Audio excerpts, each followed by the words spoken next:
नमस्कार दोस्तों, मेरे एसएस लीगल लिटरेसी चैनल पर आप सभी का स्वागत है। आज के वीडियो में हम 62 एविडेंस एक्ट के मल्टीपल चॉइस क्वेश्चन को डिस्कस करेंगे। और यह ऑब्जेक्टिव टाइप जो क्वेश्चन है ये बहुत ही सिलेक्टिव है और परीक्षा की दृष्टि से बहुत ज़्यादा महत्वपूर्ण है। इसलिए आप पूर्णतः वीडियो को देखें और सभी प्रश्नों को आप भी साथ में हल करने का प्रयास करें। तो आइए देखते हैं। वीडियो को शुरू करने से पहले मैं निवेदन करना चाहूँगा कि यदि अभी तक आपके द्वारा मेरे चैनल को सब्सक्राइब नहीं किया है तो शीघ्रतः चैनल को सब्सक्राइब करें ताकि आगे भी आपको इस प्रकार से महत्वपूर्ण वीडियो प्राप्त होते रहें। पहला प्रश्न देखते हैं। साक्ष्य विधि के कुछ मूलभूत नियम हैं, निम्नलिखित में से कौन सा नियम मूलभूत नहीं है? सभी मामलों में सर्वोच्च साक्ष्य दिया जाना चाहिए। जो है ये मूलभूत नियम है। साक्ष्य विवाद विषयों तक सीमित रहना चाहिए, यह भी मूलभूत नियम है। प्राथमिक साक्ष्य ग्रहण नहीं किया जाना चाहिए और अनुश्रुत साक्ष्य ग्रहण नहीं किया जाना चाहिए। तो वाला जो हियर से साक्ष्य जो है वह नहीं ली जाना चाहिए, ये भी सही है। लेकिन जो इसमें बताया गया है कि प्राथमिक साक्ष्य ग्रहण नहीं किया जाना चाहिए, यह गलत बताया गया है। तो यहाँ पर जो इनके द्वारा कहा गया है कि कौन सा नियम मूलभूत नियम नहीं है, तो यह वाला जो ऑप्शन है वह इसका सही जवाब है कि यह मूलभूत नियम नहीं है। आइए अगला प्रश्न देखते हैं। भारतीय साक्ष्य अधिनियम 1872 लागू नहीं होता है। तो धारा 1 में ही इस संबंध में उल्लेख किया गया है और जिसमें बताया गया है कि न्यायालय के समक्ष पेश किए गए शपथ पत्रों पर और मध्यस्थ के समक्ष कार्रवाइयों पर जो है यह भारतीय साक्ष्य अधिनियम लागू नहीं होता है। तो इसलिए जो इसका उत्तर है और दोनों वह सही जवाब है, स। अगला प्रश्न देखते हैं। भारतीय साक्ष्य अधिनियम की धारा 3 के अर्थों में यह कथन सही होगा। उपासंकन दस्तावेज नहीं है। उपासंकन यानी एंडोर्समेंट दस्तावेज नहीं है, तो ये गलत है क्योंकि उसको भी दस्तावेज माना गया है। शिला पर उत्कीर्ण लेख दस्तावेज है। धातु पट्ट पर उत्कीर्ण लेख दस्तावेज नहीं है, तो यह भी गलत है कि धातु पट्ट पे भी अगर लिखा गया है उत्कीर्ण लेख है तो उसको भी दस्तावेज माना गया है। केवल कागज़ पर लिखा गया लेख दस्तावेज है। यहाँ चूंकि केवल कागज़ लिखा है कहा है इनने, इसलिए ये बात भी गलत है कि कागज़ के अलावा भी शिला पर भी उत्कीर्ण लेख दस्तावेज होता है। और इसलिए का जो उत्तर इनके द्वारा जो दिया गया है कि शिला पर उत्कीर्ण लेख दस्तावेज है, यह बात अपनी जगह सही है। तो जो इसका उत्तर है वह सही जवाब है। अगला प्रश्न देखते हैं। साक्ष्य अधिनियम के तहत डॉग स्क्वाड द्वारा दिया गया साक्ष्य है। तो डॉग स्क्वाड जो है, जो खोजी कुत्ते होते हैं और जासूस कुत्ते होते हैं जो पुलिस के पास सीबीआई के पास होते हैं, उनके संबंध में पूछा गया कि उनकी साक्ष्य की क्या स्थिति होती है, जिसमें बताया गया अग्राह्य है। डॉग के निष्कर्ष पर आधारित होने के कारण अग्राह्य है। डॉग शपथ पर साक्ष्य नहीं दे सकता है और ग्राह्य है। तो इसके संबंध में ये स्पष्ट है कि यह जो डॉग के द्वारा भी और इस संबंध में जो साक्ष्य उनके द्वारा जो कलेक्ट की जाती है, उनके जो खोजबीन की जाती है, उसको ग्राह्य माना जाता है। तो जो इसका जवाब है वह सही जवाब है। अगला प्रश्न देखते हैं। टेप रिकॉर्ड किया गया कथन दस्तावेजी साक्ष्य है, मौखिक साक्ष्य है, और दोनों उपयुक्त में से कोई नहीं। तो चाहे वो टेप रिकॉर्ड पर भी बोल के रिकॉर्ड किया जाता हो, लेकिन चूंकि उसका वो रिकॉर्ड बन जाता है और एक डॉक्यूमेंट बन जाता है वो, इसलिए उसको दस्तावेजी साक्ष्य माना जाता है। इसलिए 5 का जो है वह सही जवाब है कि वो दस्तावेजी साक्ष्य है। अगला प्रश्न देखते हैं। 6, प्रथम सूचना रिपोर्ट तात्विक साक्ष्य नहीं है। इसका प्रयोग विचारण के दौरान निम्नलिखित हेतु किया जा सकता है। प्रथम सूचना रिपोर्ट का किन बातों के लिए उसका उपयोग किया जा सकता है? केवल सूचनादाता के साक्ष्य की पुष्टि हेतु, केवल सूचनादाता के साक्ष्य खंडन हेतु। तो ये दोनों ही बातों के लिए, जो सूचनादाता के साक्ष्य की पुष्टि के लिए भी किया जाता है और सूचनादाता के साक्ष्य खंडन के लिए भी किया जाता है। इसलिए जो इसका उत्तर है कि उपरोक्त और दोनों, वह इसका सही जवाब है। अगला प्रश्न देखते हैं। साक्ष्य अधिनियम में साबित नहीं हुआ का क्या अर्थ है? तो तथ्य का अस्तित्व नहीं है। तो तथ्य का अस्तित्व नहीं है जो बात आती है वह ना साबित के संबंध में होता है। ब अस्तित्व का नहीं होना संभावित है, स न्यायालय को संदेह है, द तथ्य न तो साबित हो न ही ना साबित हो। तो इसकी जो डेफिनेशन दी गई है धारा 3 में, डेफिनेशन क्लॉज में ही बताया गया है ये, और इसमें जहाँ साबित नहीं हुआ, इसका अर्थ ये है कि वह तथ्य न तो साबित हुआ है और न ही ना साबित हुआ है। तो 7 का जो द है वह सही जवाब है। अगला प्रश्न देखते हैं, 8वां नंबर। ऐसी उपधारणा जिसमें न्यायालय विरोधी पक्षकार को ना साबित करने के लिए स्वीकृति नहीं देता है और न वादी को उस तथ्य को सिद्ध करना होता है, ऐसी उपधारणा से अभिप्राय है अ उपधारणा कर सकेगा, ब उपधारणा करेगा, स निश्चायक सबूत और द उपयुक्त में से कोई नहीं। तो यहाँ जो स्थिति बताई गई है 8 में, यह धारा 4 से संबंधित है, जिसमें कि मे प्रिज्यूम, शेल प्रिज्यूम और कॉन्क्लूसिव प्रूफ के बारे में बताया गया है। तो ये जिस प्रकार का बताया गया है कि न्यायालय जो है उसको ना साबित करने के लिए स्वीकृति नहीं देता है, या वादी को उस तथ्य को सिद्ध करना, न तो वादी को उस तथ्य को सिद्ध करना होता है, तो ऐसे जो तथ्य होते हैं वह निश्चायक सबूत होते हैं। इसलिए स जो है निश्चायक सबूत, जिसको कि इंग्लिश में कॉन्क्लूसिव प्रूफ बोलते हैं, वह इसका सही जवाब है। अगला देखते हैं, 9वां। भारतीय साक्ष्य अधिनियम में की निम्न किस धारा में बताया गया है कि साक्ष्य विवाद्य तथ्यों एवं सुसंगत तथ्यों का दिया जा सकेगा। तो इस बारे में इस धारा 5 में स्पष्ट रूप से ये कहा गया है कि विवादित तथ्यों और सुसंगत तथ्यों का ही साक्ष्य दिया जा सकेगा।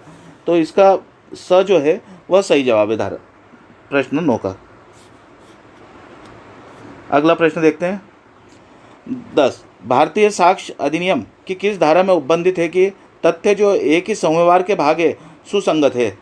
और इस संबंध में धारा 6 में इस बारे में उल्लेख किया गया है, जिसको रेस जेस्टे कहा जाता है, और जिसमें बताया गया है कि जो तथ्य विवाद्य न होते हुए भी किसी विवाद्य तथ्य से उस प्रकार संसक्त है कि वे एक ही संव्यवहार के भाग है, वे तथ्य सुसंगत है, चाहे वे उस समय या स्थान पर या विभिन्न समय और स्थान पर घटित हुए हो।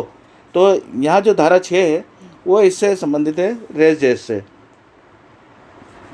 स जो है इसका सही उत्तर है। अगला प्रश्न देखते हैं, भारतीय साक्ष्य अधिनियम की धारा 8 किन तथ्यों के संबंध में सुसंगति के नियम प्रतिपादित करती है?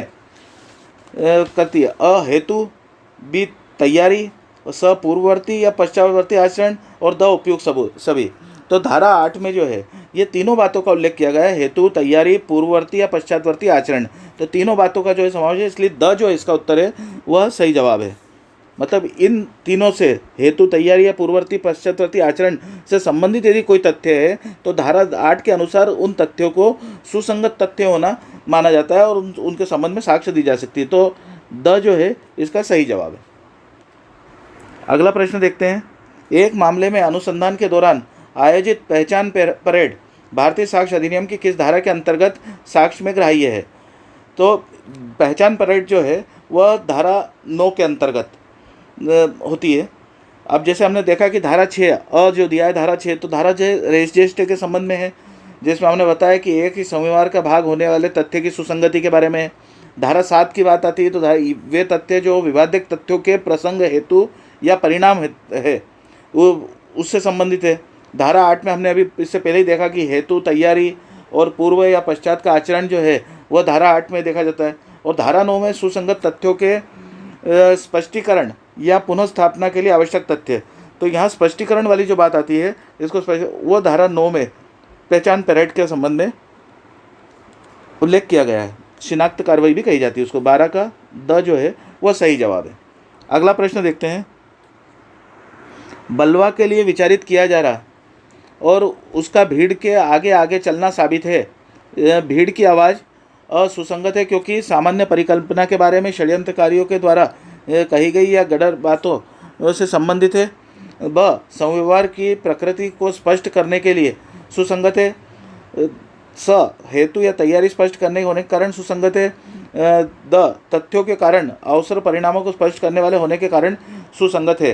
तो इसमें स्पष्ट रूप से जो है यहाँ इसका उत्तर जो है वो ब है कि संव्यवहार की प्रकृति को स्पष्ट करने के लिए सुसंगत है। जैसा कि धारा 9 का ये जो यहाँ पर बताई गई है, ये जो प्रॉब्लम बताई गई है, यह धारा 9 के इलस्ट्रेशन F में बताई गई है। और उसमें बताया गया है कि समूह व्यवहार की प्रकृति को स्पष्ट करने के लिए वह आवाज़ जो है, भीड़ की आवाज़, वह सुसंगत है। अगला प्रश्न देखते हैं। विवादित तथ्यों या सुसंगत तथ्यों को जो तथ्य असंगत या अधिसंभाव्य या अनधिसंभाव्य बनाते हैं, अन्यथा सुसंगत नहीं होने पर। अब इसमें धारा हम जो प्रश्न 14 देख रहे हैं कि जो तथ्य असंगत या अधिसंभाव्य या अनधिसंभाव्य बनाते हैं, उसके संबंध में उल्लेख जो है धारा 11 में किया गया है, धारा 11 साक्ष्य अधिनियम में, और जिसमें प्ली ऑफ एलिबी का उल्लेख किया जाता है कि अन्यत्र कहीं होने का अभिभाग किया जाता है। ये सब धारा 11 में आता है। तो ब जो इसका उत्तर है वह सही जवाब है। अगला प्रश्न देखते हैं।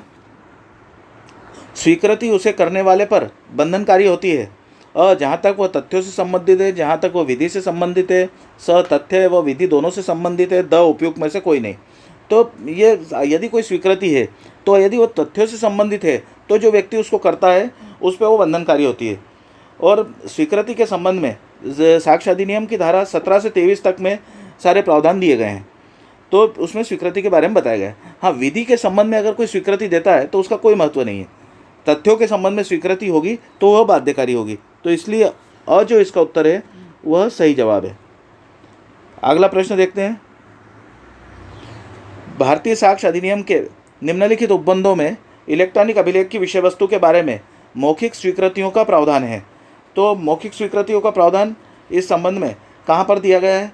धारा 20 देखते हैं तो वाद के पक्षकार द्वारा अभिव्यक्त रूप से निर्दिष्ट व्यक्तियों द्वारा स्वीकृतियाँ। धारा 23 में देखते हैं तो सिविल मामलों में स्वीकृतियाँ कब सुसंगत होती है उसके बारे में है।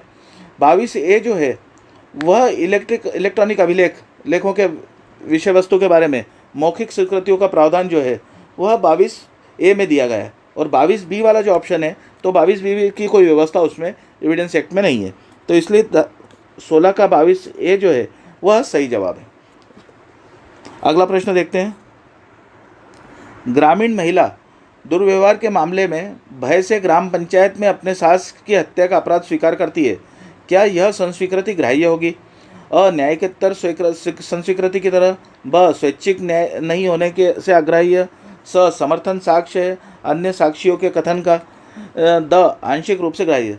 तो यह एक न्यायिक संस्वीकृति वाली स्थिति बनती है, नॉन जुडिशियल कन्फेशन वाली, क्योंकि वो अन्य व्यक्ति को, न्यायिक अधिकारी के अलावा अन्य व्यक्ति को इस प्रकार से अपने कोई संस्वीकृति कर रही है। तो 17 का जो अ है वह सही जवाब है, न्यायिक संस्वीकृति। अगला प्रश्न देखते हैं। पुलिस अधिकारी के समक्ष की गई संस्वीकृति से संबंधित प्रावधान भारतीय साक्ष्य अधिनियम की किस धारा में दिया गया है? तो यदि हम धारा 24 को देखते हैं तो वो उत्प्रेरण, वचन, धमकी द्वारा कराई गई संस्वीकृति उसके संबंध में उसमें उल्लेख किया गया है। 25 को देखते हैं तो पुलिस अधिकारी से की गई संस्वीकृति साबित न किया जाना उस बाबत बताया गया है। इसलिए जो धारा 25 है वह इसका ब जो ऑप्शन है वह इसका सही जवाब है। 26 को देखते हैं तो पुलिस की अभिरक्षा में होते हुए अभियुक्त द्वारा की गई संस्वीकृति साबित न किया जाना उस संबंध में उल्लेख है धारा 26 में। और धारा 27 में जो है अभियुक्त से प्राप्त जानकारी में से कितनी साबित की जा सकेगी तो वह उस संबंध में उल्लेख धारा 27 में किया गया है। तो यहाँ पर जो है ब आंसर सही है। अगला देखते हैं। साक्ष्य अधिनियम की धारा 27 के अंतर्गत खोजा गया तथ्य से तात्पर्य है केवल प्रस्तुत की गई वस्तु, वह स्थान जहाँ वह वस्तु प्रस्तुत की जाती है, स अभियुक्त का उक्त वस्तु तथा स्थान के बारे में ज्ञान, और द इनमें से कोई नहीं। तो इसके संबंध में स जो उत्तर है वह सही है कि अभियुक्त का उक्त वस्तु तथा स्थान के बारे में ज्ञान जो है वह उसमें देखा जाता है। और धारा 27 एविडेंस में एक्ट में इस बाबत उल्लेख किया गया है। तो 19 का जो स है वह सही जवाब है। अगला प्रश्न देखते हैं। भारतीय साक्ष्य अधिनियम के अंतर्गत एक अभियुक्त की संस्वीकृति सह अभियुक्त के विरुद्ध साक्ष्य में ग्राह्य है यदि वे एक अपराध के लिए संयुक्त रूप से विचारित होती है। तो यहाँ पर ब यदि वे अलग अलग अपराधों के लिए संयुक्त रूप से विचारित है, यदि वे एक ही अपराध के लिए विचारित है परंतु संयुक्त रूप से नहीं है, द यदि वे अलग अलग अपराधों के लिए निवारित है या विचारित होना चाहिए, और संयुक्त रूप से भी नहीं है। तो यहाँ पर जो है इसको देखेंगे आप कि धारा 30 में एविडेंस एक्ट में ये बताया गया है कि यदि वे एक ही अपराध के लिए संयुक्त रूप से विचारित है, तब जो है सह अभियुक्त द्वारा की गई संस्वीकृति अन्य अभियुक्त के विरुद्ध साक्ष्य में ग्राह्य होती है। 20 का अ जो है वह सही जवाब है। आइए अगला प्रश्न देखते हैं। स्वीकृतियाँ क्या है? इसमें स्वीकृति अ निश्चायक सबूत होती है, ब विबंध के रूप में प्रवर्तित होती है, हो सकती है, स हमेशा असंगत होती है, द उपयुक्त में से कोई नहीं। तो स्वीकृतियों को के बारे में स्पष्ट रूप से कहा गया कि वे निश्चायक सबूत नहीं होती, लेकिन विबंध के रूप में प्रवर्तित हो सकती है, और इसके संबंध में धारा 31 एविडेंस एक्ट में स्पष्ट रूप से उल्लेख किया गया है। तो यहाँ पर जो ब जो आंसर है इसका वह सही जवाब है। अगला प्रश्न देखते हैं। मृत्युकालिक कथन ग्राह्य होते हैं अ केवल दीवानी मामलों में, ब केवल दांडिक मामलों में, स दीवानी और दांडिक दोनों मामलों में, और द परिस्थिति में निर्भर है। तो मृत्युकालिक कथन जो है स जो इसका उत्तर है वो सही है कि दीवानी और दांडिक दोनों मामलों में वह ग्राह्य होते हैं।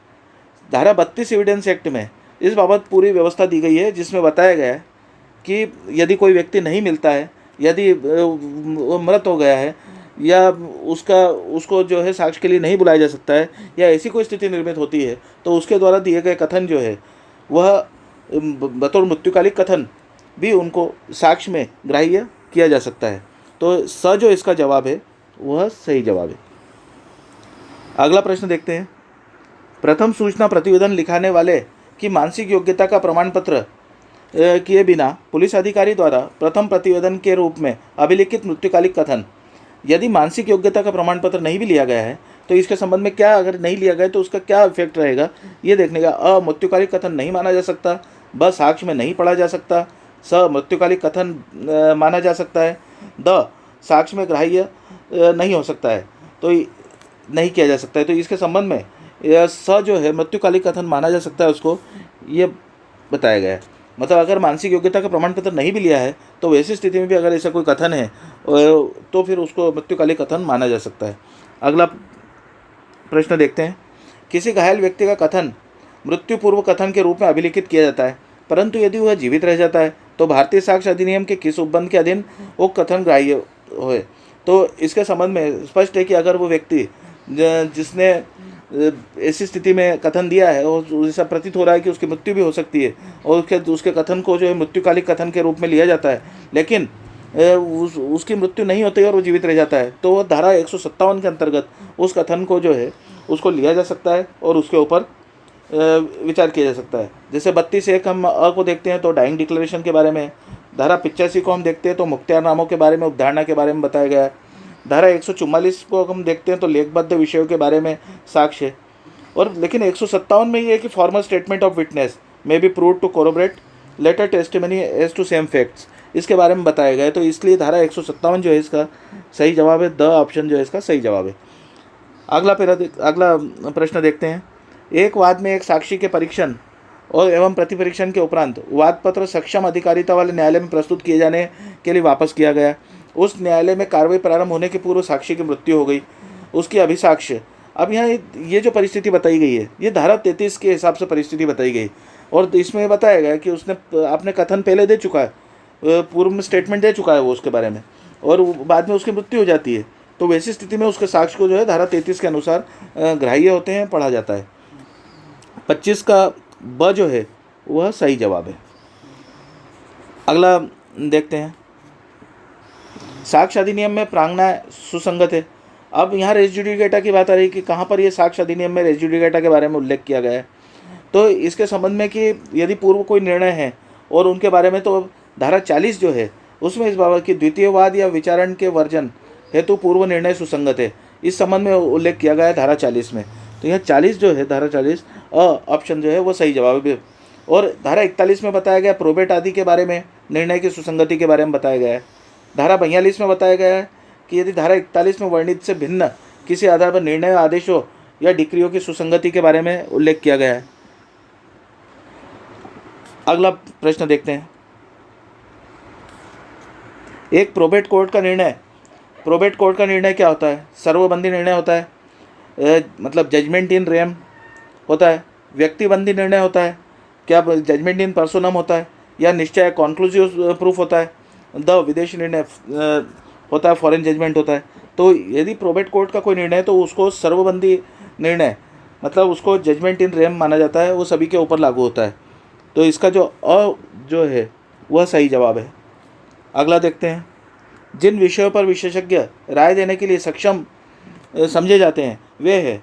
तो किन बातों के लिए जो है विशेषज्ञ, इस संबंध में धारा 45 एविडेंस एक्ट में बताया गया है कि विशेषज्ञ की राय जो है वो किन विषयों पर ली जा सकती है। और इसमें बताया है तो विदेशी विधियाँ, ब विज्ञान एवं कला संबंधी बातें, स हस्तलेख एवं अंगुली चिन्हों की पहचान, द उपयुक्त सभी। तो इन सभी बातों के लिए जो है वो विशेषज्ञ की राय ली जा सकती है। तो इसलिए द इसका जो है वह सही जवाब है। धारा इसी में साथ में बताना चाहूँगा कि धारा 45 ए में इलेक्ट्रॉनिक साक्ष्य के संबंध में परीक्षक की राय भी ली जा सकती है। तो वो धारा 45 ए में है और यह जो है धारा 45 में है विषय। अगला प्रश्न देखते हैं, भारतीय साक्ष्य अधिनियम की निम्नलिखित किस धारा में डिजिटल हस्ताक्षर से संबंधित राय को सुसंगत मान्य किया गया है। अब धारा 47 ए जो है वो इलेक्ट्रॉनिक चिन्हक के बारे में राय कब सुसंगत है इस संबंध में बताया गया है। मतलब जो डिजिटल हस्ताक्षर के बारे में जो सुसंगत मान्य करने वाली बात संबंधित राय को, वह व्यवस्था जो है धारा 47 ए में दी गई है। तो इसका सही जवाब है। अगर बाकी के ऑप्शन देखते हैं तो धारा 113 भी जो है वह दहेज हत्या, दहेज मृत्यु के संबंध में है। धारा 85 ए क्या है तो इलेक्ट्रॉनिक करारों के बारे में इलेक्ट्रॉनिक करार जो होते हैं उनके बारे में अवधारणा दी गई है। 114 ए में बताया गया है कि बलात्संग के लिए कतिपय अभियोजन में सम्मति के न होने के बारे में अवधारणा की जाती है। तो यह धारा 114 और इन संबंधित। तो धारा 47 ए जो है वह डिजिटल हस्ताक्षर के बारे में वह सही जवाब है। अगला प्रश्न देखते हैं, दांडिक कार्रवाइयों में तथ्य कि अभियुक्त बुरेशील का है। अब अभियुक्त बुरेशील का है ये दांडिक कार्यों में कब देखा जाता है। तो इसके संबंध में जो ऑप्शंस दिए हैं, अ विसंगत है, ब सुसंगत है, स उपयुक्त असही है जब तक कि इस बात का साक्ष्य न दिया गया हो कि वह अच्छेशील का है, द उपयुक्त सभी गलत है। तो इसका जो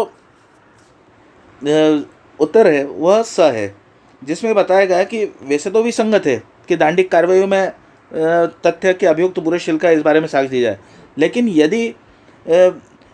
यदि वह इस बात का साक्ष्य देता है अभियोग कि वह अच्छेशील का है तो उसके खंडन में ये दिया जा सकता है।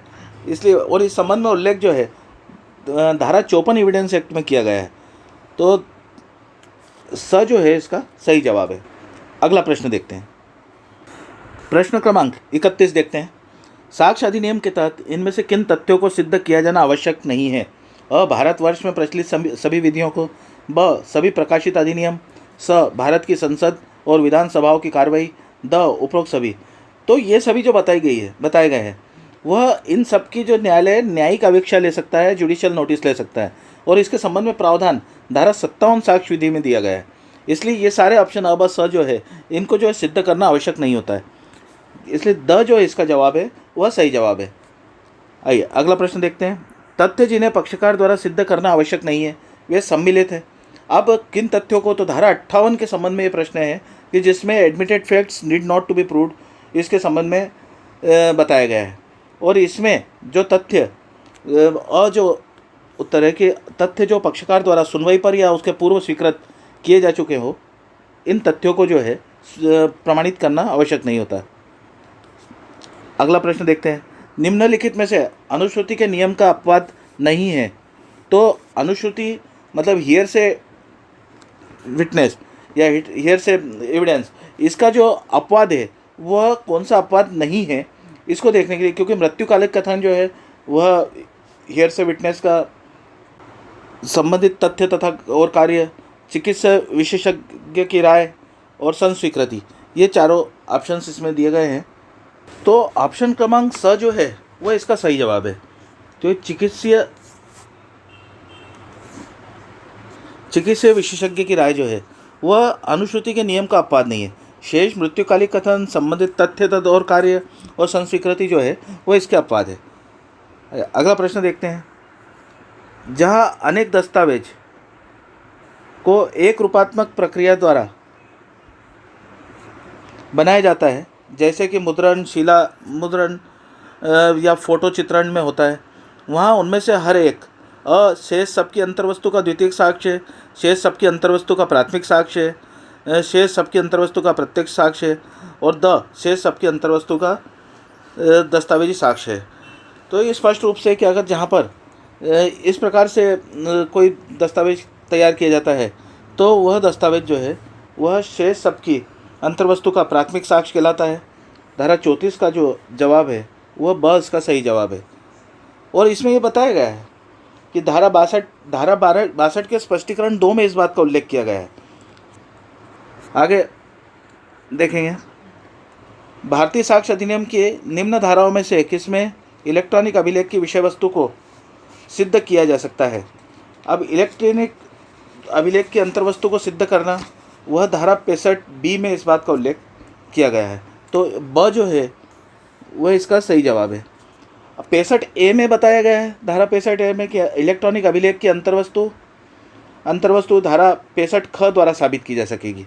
मतलब साबित कैसे होगी, तो 65B के अनुसार साबित की जा सकेगी। तो यहाँ पर जो सिद्ध करने के लिए बात आई वह 65B के अंतर्गत उसको सिद्ध की जा सकती है। आगे देखते अब धारा 66 को भी हम देख लें इसको साथ में कि धारा 66 क्या है।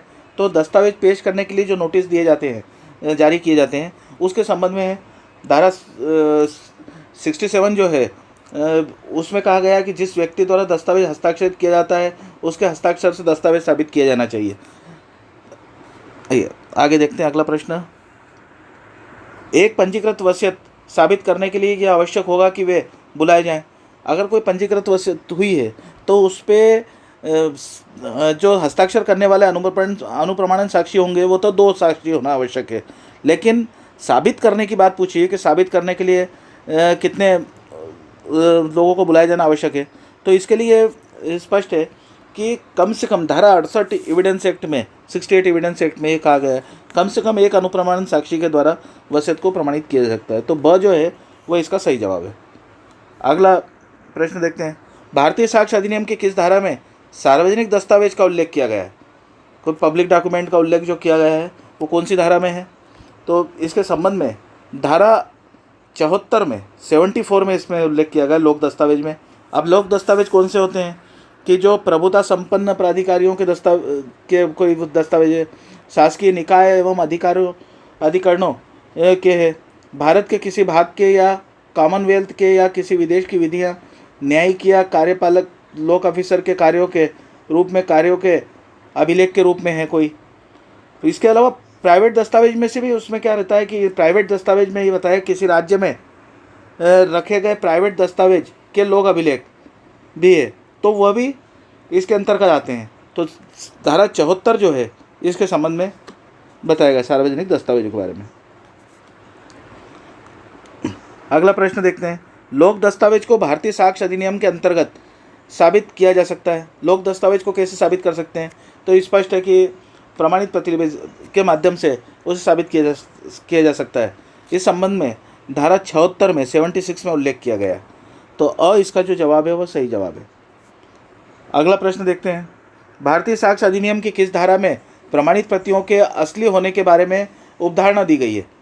तो यह उपधारणा जो है धारा 79 में दी गई है कि प्रमाणित प्रतिलिपियाँ जो दी जाती है उसको उसके सही होना असली होने के बारे में उपधारणा की जाएगी। तो धारा 79 स जो इसका आंसर है वह सही उत्तर है। अगला प्रश्न देखें। किसी दस्तावेज को स्वयं सिद्ध होने के लिए कितनी अवधि पूर्व निष्पादित होना चाहिए। अब ये प्रश्न जो है ये धारा 90 एविडेंस एक्ट से संबंधित है।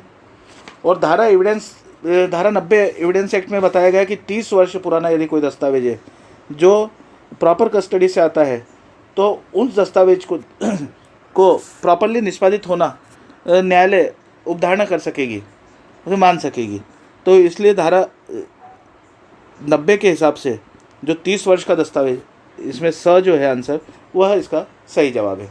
हाँ, इलेक्ट्रॉनिक अभिलेख है कोई तो उसके बारे में उपधारणा के लिए जो है उसमें बताया गया है कि 5 वर्ष पुराने दस्तावेज, 5 वर्ष पुराने जो है वह इलेक्ट्रॉनिक अभिलेख जो है वो प्रॉपर अभिरक्षा से आता है, तो उसके बारे में इसी प्रकार की जो है कि प्रॉपरली निष्पादित हुआ है ये माना जा सकेगा। अगला प्रश्न देखते हैं। साक्ष्य अधिनियम की धारा 90 के अंतर्गत 30 वर्ष की अवधि की गणना प्रारंभ होती है। अब ये 30 वर्ष की अवधि की गणना कहाँ से प्रारंभ होती है?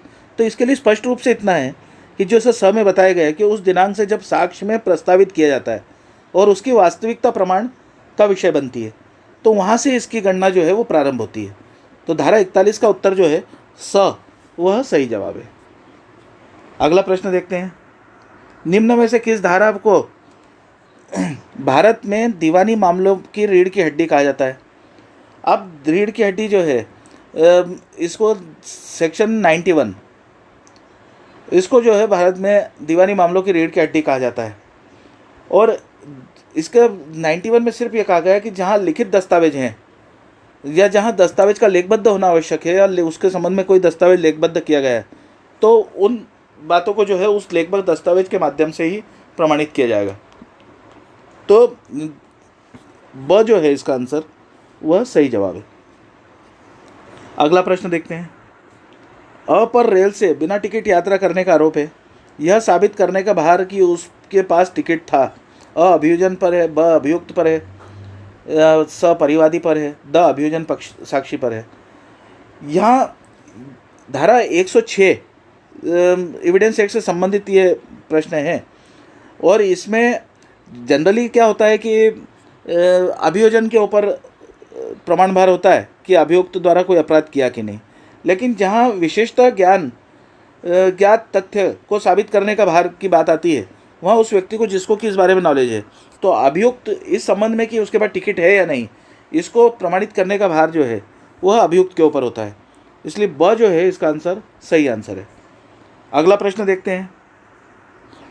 कब्जा स्वामित्व का प्रथम दृष्टया साक्ष्य है। इस सिद्धांत का वर्णन किया गया है। कहाँ किया गया है? धारा 109 में, 111 में, 110 में या 112 में। 109 तो जो है वो भागीदारों को भूमि स्वामी और अभिधारी मालिक अभिकर्ता के मामले में सबूत का भार उससे संबंधित है। ब जो है जो धारा 111 समव्यवहार के सद्भाव का साबित किया जाना जिसमें एक पक्षकार का संबंध सक्रिय विश्वास का है उससे संबंधित है। 110 जो है वह स्वामित्व के बारे में सबूत का भार है और 112 जो है वह विवाहित स्थिति के दौरान में जन्मे होने का धर्मत्व का निश्चायक सबूत है उसके संबंध में है। तो 110 जो है धारा 110 वह स्वामित्व के बारे में सबूत का भार से संबंधित है। तो इसका जो है वह सही जवाब है। अगला प्रश्न देखते हैं। एक विवाहित महिला द्वारा आत्महत्या करने के दुष्प्रेरण से संबंधित प्रावधान साक्ष्य अधिनियम की किस धारा में जोड़ा गया है? तो धारा 113A में इस संबंध में इसे जोड़ा गया है और धारा 113A में आत्महत्या के लिए दुष्प्रेरण करने संबंधी प्रावधान के बारे में कुछ उपधारणा वगैरह भी बताई गई है।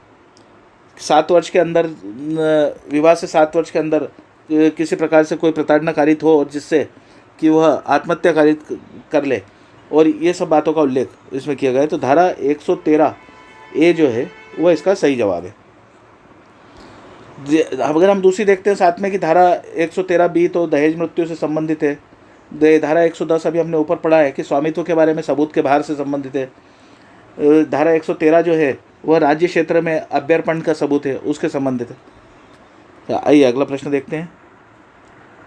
एक चिकित्सक उसके पास इलाज करा रही 30 वर्ष की आयु की महिला के साथ बलात्संग करता है और वह महिला कहती है कि उसने सहमति नहीं दी थी। इस मामले में न्यायालय अ सबूत मांगेगा, ब यह उपधारणा करेगा कि उसने सहमति नहीं दी है, स संपुष्टि चाहेगा, द उसकी सहमति की उपधारणा कर सकता है अथवा उपधारणा नहीं कर सकता है। तो इसके संबंध में जो है धारा 114A में व्यवस्था की गई है और उसमें बताएगा कि यदि वो मना करती कि उसके द्वारा सहमति नहीं दी गई है तो न्यायालय उपधारणा करेगी कि उसके द्वारा सहमति नहीं दी गई है। तो ब जो है इसका सही जवाब है। अगला प्रश्न देखते हैं। सत्य कथन चुनिए। विबंध का सिद्धांत केवल दीवानी मामलों में लागू होता है। ब विबंध का सिद्धांत केवल दांडिक मामलों में लागू होता है। विबंध का सिद्धांत दोनों ही मामलों में लागू होता है। द यदि विबंध का अभिवचन पक्ष निवेदन में पूर्व में नहीं किया है तो इसका लाभ बाद में नहीं लिया जा सकता है। तो इसके संबंध में जो है धारा 115 में स्टोपेल के बारे में उल्लेख किया गया है, विबंध के बारे में। इसमें बताया गया है कि विबंध का सिद्धांत जो है केवल दीवानी मामलों में ही लागू होता है। तो इसका जो है वो सही जवाब है। अगला प्रश्न देखते हैं। निम्न व्यक्ति साक्ष्य देने के लिए सक्षम नहीं होंगे। कौन व्यक्ति साक्ष्य देने के लिए सक्षम नहीं होंगे, और इसके बारे में धारा 118 में बताया गया है कि कौन साक्ष्य दे सकता है। अब यहाँ देखें ऑप्शन दिया अंतराल पागल व्यक्ति। तो अंतराल व्यक्ति जब सही होता है, अंतराल जब पागल होता है तब नहीं दे सकता, लेकिन सही स्थिति में है तो दे सकता है। वह व्यक्ति जो बोलने में असमर्थ है, जो असमर्थ है वो इशारा करके, अन्य लिखकर और इस प्रकार से भी अपना साक्ष्य दे सकता है। किसी व्यक्ति के विरुद्ध दांडिक कार्रवाई में उस व्यक्ति की पत्नी, तो ऐसी कोई रोक नहीं है कि पत्नी जो है वो साक्ष्य नहीं दे सकती। कोमल वय का व्यक्ति जो उससे किए गए प्रश्नों को समझने या उनका युक्तियुक्त उत्तर देने में असमर्थ है। तो यह इसका सही जवाब है कि जो उत्तर देने में असमर्थ है, उसको समझने में असमर्थ है, और तो वह व्यक्ति जो है वह साक्ष्य देने में सक्षम नहीं होगा। धारा 118 में इसके संबंध में बताया गया है। अगला प्रश्न देखते हैं। ये बोलने में असमर्थ एक साक्षी अपने साक्ष्य खुले न्यायालय में लेख लिखकर देता है। इस प्रकार दिया गया साक्ष्य समझा जाएगा। अब चाहे उसने लेख लिख कर दिया है, लेकिन धारा 119 में यह व्यवस्था की गई है कि अगर भले उसने लिख के भी दिया है तो भी वह मौखिक साक्षी कहलाएगा। उसमें धारा में इस बात का उल्लेख किया गया है। तो जो मौखिक साक्ष्य वह इसका सही जवाब है। अगला प्रश्न देखते हैं। भारतीय साक्ष्य अधिनियम के अंतर्गत निम्नलिखित में से कौन विशेषाधिकार संसूचना की श्रेणी में नहीं आता है। अब विशेषाधिकार संसूचनाएं जो दी गई है उसमें विवाहित स्थिति के दौरान की गई संसूचना तो धारा 122 में बताया गया है। शासकीय संसूचना है तो धारा 124 में बताया गया है। वृत्तिक संसूचना है वह धारा 126 में बताई गई है। लेकिन वह जो ऐसे साक्षी द्वारा दी गई संसूचना है जो मौखिक रूप से संसूचित करने में असक्षम है, तो इसके ये कोई विशेष अधिकार नहीं दिया गया है, यहाँ कोई प्रिविलेज नहीं दिया गया है। इसलिए ब जो है वह इसका सही जवाब है कि यह इस श्रेणी में नहीं आता है। अगला प्रश्न देखते हैं। भारतीय साक्ष्य अधिनियम की निम्नलिखित धाराओं में से किसका संबंध सह अपराधी से है। तो सह अपराधी के संबंध में जो है वह एकम्प्लिस, इसके संबंध में धारा 133 में उल्लेख किया गया है। वह जो है उसका सही जवाब है। अगला प्रश्न देखते हैं। किस तथ्य को साबित करने के लिए कितने गवाहों की आवश्यकता होती है। अब धारा 134 में यह बताया गया है कि किसी भी तथ्य को साबित करने के लिए कोई विशेष संख्या निर्धारित नहीं है। तो यहाँ पर 2, 4, 2, 3 ये सब गलत है, और द जो इसका उत्तर है वह सही जवाब है कि कोई विशेष संख्या निर्धारित नहीं की गई है। अगला प्रश्न देखते हैं। एक व्यक्ति जो किसी दस्तावेज को प्रस्तुत करने के लिए आहूत किया जाता है एवं दस्तावेज प्रस्तुत करता है तब, अब अगर ऐसी स्थिति है कि किसी को दस्तावेज प्रस्तुत करने के लिए बुलाया गया है तो धारा 139 एविडेंस एक्ट में बताया गया, 139 में बताया गया है कि वह साक्षी नहीं होता है तथा उस पर प्रतिपरीक्षण तब तक नहीं किया जा सकता है जब तक उसे साक्षी के रूप में आहूत नहीं किया गया हो। तो इसका द जो उत्तर है वो सही है कि उसको जब तक प्रतिपरीक्षण नहीं किया जा सकता, जब तक उसको साक्षी के रूप में नहीं बुलाया जा सकता। अगला प्रश्न देखते हैं। सूचक प्रश्न मुख्य परीक्षा में पूछा जा सकता है, प्रति परीक्षा में पूछा जा सकता है, पुनः परीक्षा में पूछा जा सकता है, किसी भी परिस्थिति में नहीं पूछा जा सकता है। तो मुख्य परीक्षा में नहीं पूछ सकते, पुनः परीक्षा में नहीं पूछ सकते। जो व्यक्ति बुलाता है वही उसको सूचक प्रश्न नहीं पूछ सकता है, लेकिन प्रति परीक्षा में ये पूछा जा सकता है। इसलिए 54 का ब जो है वह सही जवाब है। अगला प्रश्न देखते हैं। साक्ष्य अधिनियम की धारा 145 के अंतर्गत क्या प्रति परीक्षा में उपयोग में नहीं लाया जा सकता है। अब प्रति परीक्षा में उपयोग में क्या नहीं लाया जा सकता। धारा 161 दंड प्रक्रिया संहिता के अंतर्गत कथन, तो इन कथनों को जो है इसके आधार पर जो इसका खंडन किया जा सकता है। 145 में ये स्थिति रहती है कि क्रॉस में किन चीज़ों का खंडन कर सकते हैं हम। धारा 164 दंड प्रक्रिया संहिता के अंतर्गत जो कथन है उनको भी पूछा जा सकता है, उनका खंडन किया जा सकता है। प्रथम सूचना रिपोर्ट होती है FIR, उसका भी जो है खंडन किया जा सकता है, उसमें क्रॉस किया जा सकता है उसके ऊपर। जांच आयोग के समक्ष दिया कथन, तो यह जांच आयोग के समक्ष दिया गया कथन जो है वो इसमें नहीं आता है। तो ऐसी स्थिति में 55 का द जो है वह सही जवाब है। शेष जो है उनके संबंध में क्रॉस किया जा सकता है, प्रति परीक्षा में उपयोग में लिया जा सकता है इन्हें। अगला प्रश्न देखते हैं। गवाह की परीक्षा के समय कैसे प्रश्न नहीं पूछे जा सकेंगे। जो अपमानित करने के आशय से पूछे गए हो, जो शुद्ध करने के आशयित हो, अनावश्यक रूप से संतापकारी हो, उपयुक्त सभी प्रकार के प्रश्न। तो यहाँ पर सभी प्रकार के स जो दिए गए हैं इन प्रकार के प्रश्नों को जो है इसमें नहीं पूछा जा सकता। धारा 151, धारा 152 एविडेंस एक्ट इस संबंध में बताया गया है कि कोई भी संतापकारी प्रश्न, कोई तुच्छ कलंकात्मक प्रश्न, वह क्षुब्ध करने वाले प्रश्न, अपमानित करने वाले प्रश्न नहीं पूछे जा सकते। तो द जो है इसका वह सही जवाब है। अगला प्रश्न देखते हैं, साक्ष्य अधिनियम की किस धारा के अंतर्गत कोई पक्ष अपने साक्षी से प्रतिपरीक्षण कर सकता है? अब कौन साक्षी प्रतिपरीक्षण कर सकता है? तो इसके हॉस्टाइल, जैसे किसी को साक्षी को बुलाया और वह हॉस्टाइल हो गया या वो प्रॉपर उस अनुसार सही बात नहीं बोल रहा है, तो जो व्यक्ति उसको बुलाता है वही उसको क्रॉस कर सकता है। तो इसके संबंध में व्यवस्था जो है धारा 154 में दी गई है हॉस्टाइल विटनेस के बारे में। अगला प्रश्न देखते हैं, भारतीय साक्ष्य अधिनियम के अंतर्गत पक्ष विरोधी साक्षी का कथन, पक्ष अब हॉस्टाइल विटनेस है उसका कथन हो गए और उस कथन की क्या स्थिति रहेगी, उसके क्या इफेक्ट रहेगा? असंगत है, ब आधारित हुआ जा सकता है, स आधारित नहीं हुआ जा सकता है, द कोई साक्ष्यात्मक महत्व नहीं है। तो उसके कथन तो अभिलेख पर आते हैं और उन कथनों से ये देखा जा सकता है कि भाई उसको किस तरीके से बोल रहा है या वो क्यों बोल रहा है ऐसा, तो उसके ऊपर आधारित हुआ जा सकता है। यह इसका सही जवाब है, ब आधारित हुआ जा सकता है। धारा 154 के सब क्लॉज 2 में इस बात का उल्लेख किया गया है कि उसके ऊपर आधारित हुआ जा सकता है। अगला प्रश्न देखते हैं, भारतीय साक्ष्य अधिनियम के निम्न किस धारा में स्मृति ताज़ा करने संबंधी प्रावधान दिए गए? तो स्मृति ताज़ा करने के संबंध में धारा 159 में बताया गया है, जिसमें जब घटना के समय यदि कोई डायरी लिखी जाती है, किसी प्रकार का कोई मेडिकल का कोई दस्तावेज लिखा जाता है और उनके संबंध में कोई साक्षी जब कथन देने आता है जो काफ़ी समय बाद आता है, तो वो अपनी स्मृति ताज़ा करने के लिए उसके द्वारा जो घटना के उस दौरान जो है कोई दस्तावेज लिखा जाता है उनका वह अवलोकन कर सकता है, अपनी स्मृति को ताज़ा कर सकता है, मेमोरी को रिफ्रेश कर सकता है। तो इसका स जो जवाब है वह सही है 159 के अंदर। अगला प्रश्न देखते हैं, भारतीय साक्ष्य अधिनियम की किस धारा के अंतर्गत एक न्यायाधीश वाद के पक्षकार या गवाह से सुसंगत या असंगत प्रश्न पूछने के लिए अधिकृत है? तो धारा 165 में जो है वह प्रश्न करने के लिए, कोई दस्तावेज पेश करने के लिए आदेश देने की न्यायाधीश की शक्ति दी गई है, न्यायाधीश को शक्ति दी गई है। तो धारा 165 मतलब ब आंसर जो है इसका सही जवाब है। अगला प्रश्न देखते हैं, साक्ष्य अधिनियम की किस धारा में यह उपबंध है कि साक्ष्य का अनुचित ग्रहण या आग्रहण स्वमेव किसी मामले में नवीन विचारण का आधार नहीं होगा?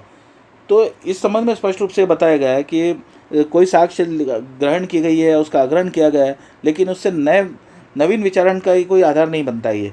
तो इस संबंध में बताया गया धारा 167 जो है उसमें इस बात का उल्लेख किया गया है, जो कि इसका ब जो है उसका सही आंसर है। तो हमारे द्वारा 62 महत्वपूर्ण प्रश्नों को समझा, एक एक चीज़ों को हमने इसको देखा है और ये महत्वपूर्ण करीब 80% हमने जो है कोर्स को इसमें कवर करा है। तो आगामी परीक्षाओं के लिए बहुत महत्वपूर्ण है। हम आगे भी ऐसे वीडियो बनाते रहेंगे। आप हमारे कैसा आपको वीडियो लगा इस संबंध में कमेंट्स बॉक्स में उल्लेख कीजिए। साथ ही साथ यदि चैनल को सब्सक्राइब नहीं किया है तो चैनल को सब्सक्राइब कीजिए। जय हिंद।